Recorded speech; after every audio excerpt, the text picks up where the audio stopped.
You hear it all the time, right? The debates between boomers, millennials, and Gen Z. But what about that generation kind of stuck in the middle? The one that's not yelling, not getting defensive, and definitely not trying to trend on TikTok. Well, today, we're going to unpack the psychology of that quiet generation, Gen X. This quote from the source material absolutely nails it.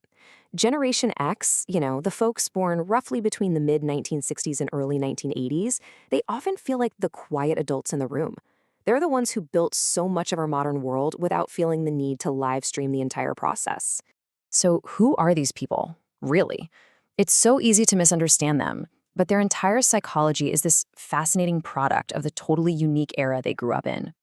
To really get them now, we've got to go back. We need to look at the specific experiences that shaped their worldview from the ground up, creating a mindset that's just profoundly different from anyone who came before or after. And this right here, this is the heart of it. Gen X was pretty much the first generation where being a latchkey kid wasn't some rare exception. It was a widespread shared reality. And that experience wasn't just about being alone.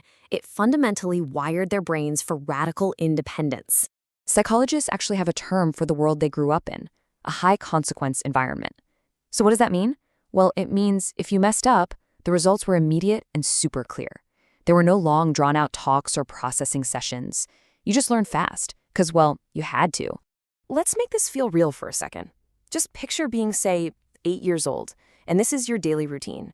No texts, checking if you got home safe, no Find My Friends app, nope. You were just on your own to figure it all out. And millions of kids did, day in and day out. It wasn't a choice, it was just how things were. And that whole experience, it drilled a foundational lesson into them that sticks for life. Self-reliance isn't some noble virtue, it's a survival skill. The quiet of that empty house taught them that at the end of the day, you have to be the one you can count on. Now, this forced independence didn't just make them capable, it shaped their entire outlook on the world. I mean, they grew up watching the big promises of stability in families, in the economy, you name it, just kind of crumble.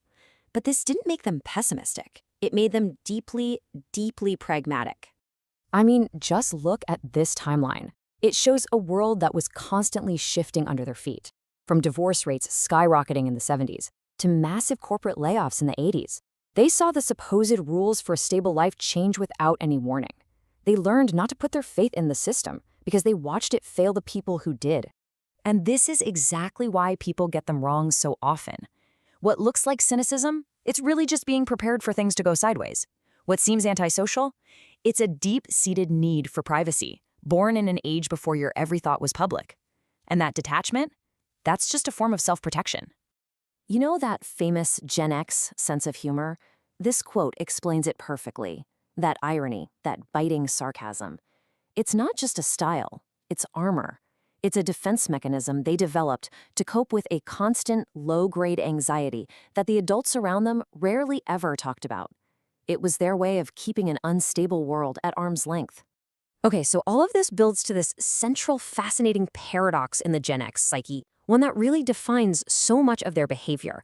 They are somehow both fiercely independent and fiercely dependable, and it's a direct result of everything they went through as kids.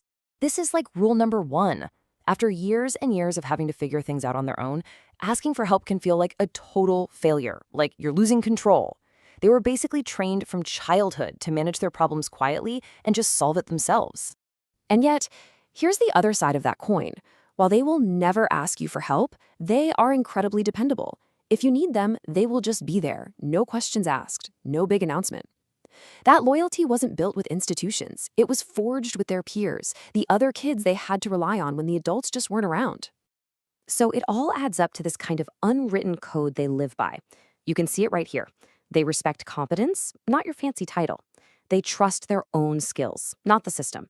And ultimately, they believe that being useful is the only real job security in a world where nothing else is ever guaranteed. So, when you put all these pieces together, you start to see that Gen X isn't some forgotten generation at all. No, they're something much more important. They are the crucial, quiet link between two completely different worlds, the analog past and the digital present we all live in now. I absolutely love this metaphor from the source material because it's just so true. They connect the pre-internet world of their childhood with the hyper-connected world they helped build. And just like a bridge, their role is essential, but it's often invisible. They just quietly hold it all together.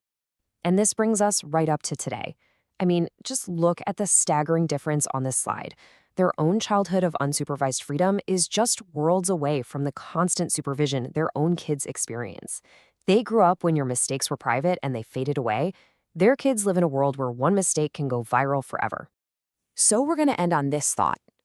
In trying to give their own children the supervision and the attention they never ever received, what skills, or maybe what resilience, might have been lost in that trade-off? It's a huge question, and it gets to the very heart of the generational divide and the quiet, complicated legacy of Generation X.